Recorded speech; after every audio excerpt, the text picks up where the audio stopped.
ఈ జిల్లాలో 14 నియోజకవర్గాలు ఉన్నాయి. ఈ 14 నియోజకవర్గాల్లో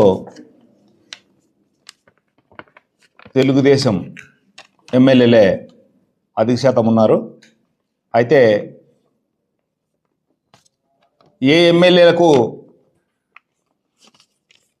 ఎవరు కూడా ప్రతిపక్షంలో ఉన్నటువంటి ప్రతిపక్షం అనేది అనకూడదు అనుకో, వాళ్ళకు ప్రతిపక్ష హోదా కూడా లేదు. అయితే కొన్ని నియోజకవర్గాల్లో ప్రతిరోజు ఏదో కాలాపని చేసుకోవడానికి, ప్రజలను తప్పుదారి పట్టించడానికి ప్రయత్నాలు జరుగుతున్నాయి. ప్రజల వైపు వాళ్ళని గెలిపించింది ప్రజలకు అభివృద్ధి చేస్తారని, ప్రజలకు ఏదైనా మేలు చేస్తారని, ఉన్న కార్పొరేషన్ నిధులు తెస్తారని, రైతులకి సహాయం చేస్తారని ప్రజలు ఎంతో నమ్మకంతో ఓట్లేస్తే ఈరోజు మంచి చేసే ప్రభుత్వాన్ని, ఆ ప్రభుత్వంలో కొంతమంది వ్యక్తులని మంచి చేయాలా, జనాలకు మేలు చేయాలా అని కొంతమంది ఆలోచనతో ఉంటే, ఆలోచనలో ఉన్న వ్యక్తి ఎంఎస్ రాజు గారు ఎక్కడో మారుమూల ప్రాంతంలో, అది చాలా వెనుకబడిన ప్రాంతం. అయితే కొన్ని సంవత్సరాలను కూడా అక్కడ చాలామంది ఎమ్మెల్యేలకు పనిచేశారు, మంత్రులు పనిచేశారు, అయినా ఎటువంటి అభివృద్ధి లేదు. అయితే ఎంఎస్ రాజు అనే వ్యక్తి అక్కడ ఎమ్మెల్యే అయిన తర్వాత చాలా వరకు మీకు కూడా అన్ని విషయాలు తెలిసింటాయి. చాలా వరకు అభివృద్ధి అనేది పరుగులెత్తా ఉంది. ఎక్కడ ఏ సమస్య ఉన్నా క్షణాలలో, రోజుల్లో, దినాలలో ఆ సమస్యను పరిష్కరించడం జరుగుతోంది. అలాంటి ఎమ్మెల్యే దొరకడం, అక్కడ ఉండడం మా యొక్క ఎస్సీ కులానికి గర్వకారణంగా ఉంటుంది. అదేవిధంగా అక్కడ ఉన్నటువంటి మా వాళ్ళకు కూడా మా ఎమ్మెల్యే మేలు చేస్తున్నాడు అనేది ఒక మంచి ఉద్దేశంతో అక్కడ పరిపాలన జరుగుతూ ఉంది. అయితే మొన్న తోపుదిత్తి ప్రకాష్ రెడ్డి అని ఆయన, అతని చరిత్ర ఏంటో, అతను గతంలో ఏం చేసేవాడో, అతను ఎవరికి భయపడి ఊరు వదిలేసినాడో అన్ని విషయాలు అందరికీ తెలుసు. అవన్నీ మరి మా మాటతో చెప్పమంటే ఓ 4 మాటలు చెప్తాం. అయితే అయ్యా తోపుదిత్తి ప్రకాష్ రెడ్డి గారు, మీరు గతాన్ని మరిచినావు. గతాన్ని మరిసే సచ్చిన శవంతో సమానం. నీవు చచ్చిన శవమే. అయితే మా దృష్టిలో నువ్వు సచ్చిన శవం. ఈ జిల్లాలో ఈ యొక్క నీ ప్రాంతంలో నీ శాతం ఎంత, నీ బలం ఎంత అనేది ముందుగా నువ్వు తెలుసుకోవాలా. అయితే గతంలో ఎమ్మెల్యేగా ఉన్నప్పుడు మీరు ఆ నియోజకవర్గాన్ని ఏ విధంగా భ్రష్టు పట్టించారనేది కూడా అన్ని విషయాలు అందరూ తెలుసు. అయితే మేము అక్కడ ఎక్కువ శాతం మాదిగలు ఉన్నాం. మాదిగల ఓట్లు నీకు పడినాయి. నిన్ను చూసి కాదు. గతంలో మీ నాన్న 2004లో ఎమ్మెల్యేగా రాజశేఖర రెడ్డి గారు టికెట్ ఇవ్వకపోతే మీరు మీ నాన్నని సొంతంగా ఇండిపెండెంట్గా పోటీ చేయడం జరిగింది అనంతపురం నియోజకవర్గం. అయితే మీ నాన్నకు వచ్చిన ఓట్లన్నీ, మీరు పెట్టింది ఖర్చు ఎంత, మీరు తెచ్చిన మాటలన్నీ, మీకు ఆ రోజే మిమ్మల్ని జనము చీకొట్టారు, మీకు ఉమ్మి పారేశారు. మీరు పనికిరారు ఎమ్మెల్యే కానీ. అయితే మరి మీరు కొద్ది కాలం ఈ జిల్లా వదిలేశారు. ఈ జిల్లాలో కనుమరుగయ్యారు ఒక వ్యక్తి ఇక్కడ ఉన్నాడని. ఆ వ్యక్తి ఎవరు కూడా మీకు తెలుసు. భయభ్రాంతో మీరు ఉచ్చబోసుకునేవారు ఈ జిల్లాలో అంటే. మీరు మాట్లాడుతున్నారు. ఇంకా మేము మాట్లాడాలి అవన్నీ. మేము అంతో మీకు సహాయం చేశాం.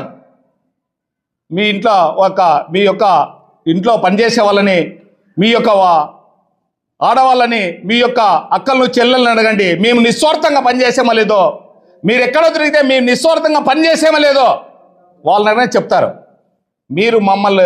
మేము ఈరోజు ఎంఎస్ రాజు అనే వ్యక్తి ఎదుగులు ఓర్చుకోలేక నీవు చెప్పుల షాపులో పనిచేసినా అంటున్నావు. ఏం చెప్పుల షాపులో పని చేయకూడదా? చెప్పుల షాప్ పెట్టుకోకూడదా? అసలు అది ఎందుకు వచ్చింది మాట నీకు? అంటే నువ్వు వేసుకునే చెప్పులు కూడా అవి మేము తయారు చేసినవే. నువ్వు నడిచే నడక కూడా, నీ చెప్పుల్లో వేసుకునే నడక కూడా అది మేము చేసినవే. కానీ నువ్వు అంత హీనంగా మాట్లాడుతున్నావు.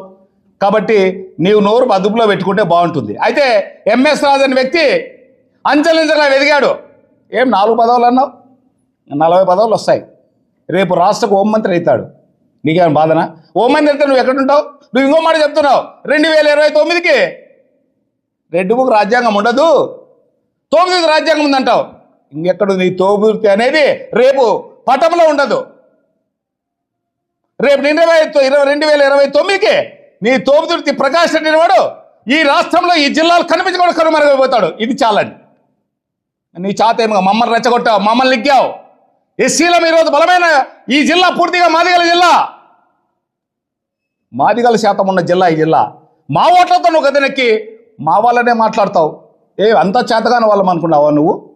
మమ్మల్ని ఎక్కడో ఉండే వాళ్ళని నువ్వు గీసుకున్నావు, మేము కోసుకుంటాం. కాబట్టి నీవు నోరు బతుకులో పెట్టుకో. మా ఎంఎస్ రాజు గారు ఇచ్చిన ఛాలెంజ్కి నువ్వు మొగాడైతే మొలతాడు కట్టింటే నువ్వు ఆ ఛాలెంజ్ని స్వీకరించి వచ్చేయి. అవి చూపించే ఆధారాలు, ఎక్కడెక్కడ విల్లాలు ఉన్నాయి, బెంగళూరు ఆస్తులు ఉన్నాయి, అదేవిధంగా ఇక్కడ మడసిరిలో సొంత ఆస్తులు ఉన్నాయి.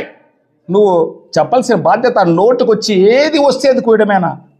నాలుగుంది కదా అని, నాలుగుందని ఎక్కడ పడితే అక్కడ మాట్లాడమేనా? ఒక్క మాట మీద నిలబడ్డావా నువ్వు? ఒక్క మాట మీద నువ్వు నిజంగా నువ్వు మనిషివేనా? నీకు చీము రక్తం ఉందా అని నేను అడుగుతున్నా. నా పేరు పీకేఎస్ ఆనంద్. కావాలంటే రెండోసారి కూడా నువ్వు నా పేరు కనుక్కో. నేను ఎవరికి భయపడ్ను? నీకు అసలు భయపడ్ను, నీ తమ్ముడికి అసలు భయపడ్ను. నీ తమ్ముడు బాగా తెలుసు నాకు, చందు. కాబట్టి మీరు చెప్పేది ఒకటే, నువ్వేమంటావు? ఒక్క మాట మీద నిలబడుతున్నావా? నాకు పరిటాల సునీత నాపై గెలిస్తే నేను మీసం మీద తీసుకున్నావా? మీసంలో ఎంటుకను తీసావా? ఏంటికి మాట్లాడతావు? రాజకీయ నాయుడు అయినవాడు రెడ్డి అనేవాడు ఎట్లా ఉండవాలి సార్? రెడ్డి అనే లక్షణం ఎట్లుంటుంది రెడ్డికి? ఎదుటివాడిని సాయం చేసే గుణం ఉంటుంది రెడ్డికి, ఎదుటివాడిని ప్రేమించే గుణం ఉంటుంది రెడ్డికి, ఎదుటివానికి ఆసరగా తీసుకొని రెడ్డి యొక్క గుణాన్ని, రెడ్డి ఉన్నత స్థాయిలో ఉండాలా, ఉన్నతంగా జనంలో తిరగాలనే ఆలోచన నువ్వు రెడ్డివేనా? ఇంతకు మాకు పూర్తిగా అనుమానం వస్తుంది ఈ విషయంలో. నువ్వు రెడ్డి కాదని ఏదో చిల్లర మాట్లాడతారా? చిల్లరోళ్ళు అది కూడా అనకూడదు. మేమే అనుకుంటా అది కూడా మీరే చిల్లరులని. మేము చిల్లర, నువ్వు చిల్లరోడు. ఓపెన్గా చెప్తున్నాం. మరీ తిరిగి చూడాలో ఈరోజు నువ్వు 3 అంశాలు తాగి 6 అంశాలు తాగుతావు ఈ వీడియో వచ్చిన తర్వాత. నీకు ఒకటే చెప్తున్నాం, మా ఎంఎస్ రాజు గారు ఇంకా పదవులు వస్తాయి, ఇంకా గొప్పవాడవుతాడు, ఇంకా ఎస్సీలలో దూర్చుకొని పోతున్నాడు, గొప్పవాడవుతాడు. మాకు సంతోషంగా ఉంది. మాకు ఏమి చేయకున్నా, మాకేమీ పెట్టకున్నా మా జాతుల్ని మాకోగా మీసం మెలేసే మనగాడున్నాడు అనేది మా ధైర్యం. ఇంకా నీకు ఏమాత్రం హీనం పానం సిగ్గు లజ్జ ఉంటే నువ్వు అన్నీ మూసుకొని కూర్చోవాలా. పిచ్చి కుక్కలు రోడ్డు మీద తిరుగుతాయి, వాళ్ళకు విలువ లేదు. ఈ ఊరిలో ఊర కుక్కలు తిరుగుతుంటాయి, ఊర కుక్కలు. ఆ ఊర కుక్కలకు విలువ కూడా నీకు లేదు. నువ్వు మాట్లాడుతున్నావు. ఇంకా నువ్వు తగ్గించుకుంటే బాగుంటుంది. నువ్వు ఆ ఛాలెంజ్ స్వీకరించాలా. ఎక్కడ ఆస్తులు, ఎక్కడ బినాంపేర్లతో ఉన్నాడో లోకేష్ బినాం అన్నావు, అది కూడా బయటకు రావాలా. మా వాళ్ళందరూ కూడా చాలా మంది చాలా విధాలుగా మాట్లాడుతున్నారు ఎంఎస్ రాజు గురించి. ఎదిగి బినామీ అంటున్నారు. అది మాకు ఆ మచ్చ వద్దు. మాకు ఆ మచ్చను నువ్వు నిరూపించాలంటే నువ్వు మొగాడైతే ఖచ్చితంగా నువ్వు బేస్వారం రోజు బయటకు వచ్చి నువ్వు లేదు నీ ఇంటి ముందుకి మేము 500లతో మీ ఇంటికి వస్తున్నాం, అక్కడే తేల్చుకుందాం తాడో పేడో. ఇంకా తగ్గించు. ఇంకా నువ్వు మూసుకొని కూర్చో. సరిపోయింది. బాగా మాట్లాడు. మమ్మల్ని రెచ్చగొట్టిన దానికి నీకు కరెక్ట్ అయిన బుద్ధి చెప్పకపోతే మేము నిజంగా మాదిగలమే కాదు, ఈ జిల్లాలో మేము 30 సంవత్సరాలుగా మాదిగ దండోరా, మాదిగల్ని చైతన్యపరిచి మాదిగలు ఎంతో మందిని మేము లీడర్లను చేశాం, ఎంతోమంది. కానీ మీలాంటి వాళ్ళు ఇంకా అక్కడక్కడ ఉన్నారు. ఈ చెత్తను ఏరేయడానికి మేము తయారయ్యాం. నువ్వు ఒక చెత్త, నేను ఏరేస్తాం. నీకు ఎమ్మెల్యే కదా, వార్డు మెంబర్ ఏరగతంగా లేదు, మాతో పెట్టుకున్నావు. మా వాళ్ళ ఓట్లకు డోర్ టు డోర్ చెప్తాం. కానీ పార్టీతో ముఖ్యం కాదు. నువ్వు తోపిది ప్రకాష్ రెడ్డి ఎక్కడ పోటీ చేసి అక్కడ ఓడించండి మాదిగలారా అని మా వాళ్ళ పిలుపునిస్తున్నాం. కాబట్టి ఇదన్నీ దృష్టిలో పెట్టుకుని నువ్వు జాగ్రత్త ఉంటే బాగుంటుంది తెలియవరుస్తున్నాం. జై భీమ్. మొన్నటి రోజున తోపుదుర్తి ప్రకాష్ రెడ్డి గారు మడకచీర శాసనసభ్యులైనటువంటి శ్రీ ఎంఎస్ రాజు గారి పైన అవాకులు చెవాకులు పేలడం జరిగినది. చెప్పులు షాప్లో పనిచేసినాడని చెప్పేసి ఆయన కించపరిచే విధంగా మాట్లాడడం జరిగింది. మేము చెప్పుల షాప్లో కష్టపడతాం, పని చేస్తాం, కూలి పనులు చేసినాడు, ఆటోలు తోలినాడు. గుర్తుపెట్టుకో ప్రకాష్ రెడ్డి, నోరు అదుపులో పెట్టుకొని మాట్లాడుకో. దళితులతో పెట్టుకున్నటువంటి ఏ అగ్రవర్ణ కులానికి చెందిన ఎమ్మెల్యేలు బాగుపడిన చరిత్ర లేదు. అదేవిధంగా మడకచీరలో బాత్రూంలో నివసిస్తున్నటువంటి ఒక కుటుంబాన్ని చూసి చెల్లించిపోయి 4 నెలల్లో ఇండ్లు కట్టించిన ఘనత ఎంఎస్ రాజుది. నువ్వు 5 సంవత్సరాలలో ఎమ్మెల్యేగా ఉండవు. ఏ ఒక్కడికైనా 50 రూపాయలు నువ్వు ఇచ్చి మీడియాలో చూపించు. దళితులను కించపరిచి మాట్లాడతావా? ఖబర్దార్ బిడ్డ, దళితుల జోలికి వస్తే తాట తీస్తాం. ప్రకాష్ రెడ్డి, నీదేదో భూస్వామి కుటుంబం అంటున్నావు. నీ కొంపెట్లు అమ్ముకున్నావు నువ్వు. సిగ్గుచరం లేకుండా ఎంఎస్ రాజు గారి గురించి మాట్లాడతావా? నీ నియోజకవర్గం ఏంది? నీకు దమ్ము ధైర్యం ఉంటే నీకు సముచితంగా ఉన్నటువంటి పరిటాల కుటుంబంతో పోరాడు. నువ్వు మొగోనివైతే దళితుల జోలికి వస్తావా? దళితుల గురించి మాట్లాడతావా? ఎంఎస్ రాజు గారి గురించి మాట్లాడే నైతిక విలువలు నీకు లేవు అని చెప్పి ఈ సందర్భంగా మేము తెలియజేస్తున్నాం. ఎందుకంటే ఇష్టారాజ్యంగా ఎంఎస్ రాజు గారి గురించి మాట్లాడితే, గతంలో ఒక ఐఏఎస్ అధికారిని ఈ జిల్లాలో, అనంతపురంలో జిల్లాలో ఐఏఎస్ అధికారి పనిచేసేటప్పుడు ధర్మవరం ఎమ్మెల్యేకి యాగతి పట్టింది. శవయాత్ర చేశాం. ఇప్పుడు నీ కొంపను ముట్టడిస్తాం. బేస్తవారం లోపు నువ్వు ఎంఎస్ రాజు ఎవరైతే 5 పదవులు ఉంటే నీకు కడుపు మంట. 5 పదవులు కాదు, 10 పదవులు కూడా ఉంటాయి. కాలు మీద కాలు వేసుకొని కూర్చుంటాం. నీకు నచ్చకపోతే చచ్చిపో.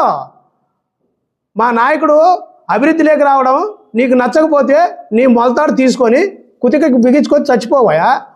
మాకు 4 పదవులు అంటే నీకెందుకు అంత కడుపుమంట?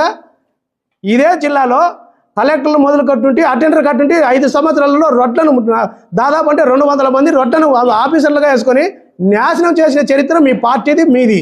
మీరు మాట్లాడతారా? అంతారెడ్డికి అధికారులే కలెక్టర్ కట్టుంటే గౌతమ్ రెడ్డి వీళ్ళందరూ కూడా ఎవరైతే ఇక్కడ ఉన్నారో ఎన్నికల కమిషనర్ కూడా ఒక ఆయన సస్పెండ్ అయినాడు. నీ రెడ్డికి పదవి ఇప్పించుకో. ఇప్పుడు భాస్కర్ రెడ్డికి నాశనం చేస్తావు కదా. మీది కుటుంబం. నువ్వు భూస్వామి అంటున్నావు. నీ భూస్వామి కాకుండా 4 సార్లు తిను, 4 సార్లు ఏరుగా. మాకేం సంబంధమా? బాత్రూమ్ 4 సార్లు ఎవరికి సంబంధమా? ఎంఎస్ రాజు మాట్లాడతావా? కష్టపడి పైకి వచ్చినాం.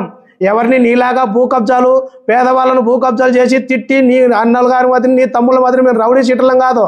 స్వచ్ఛమైన మాదిగా బిడ్డలం. స్వచ్ఛమైన మా తండ్రి గారు ఒక్కరే. అర్థమైందా?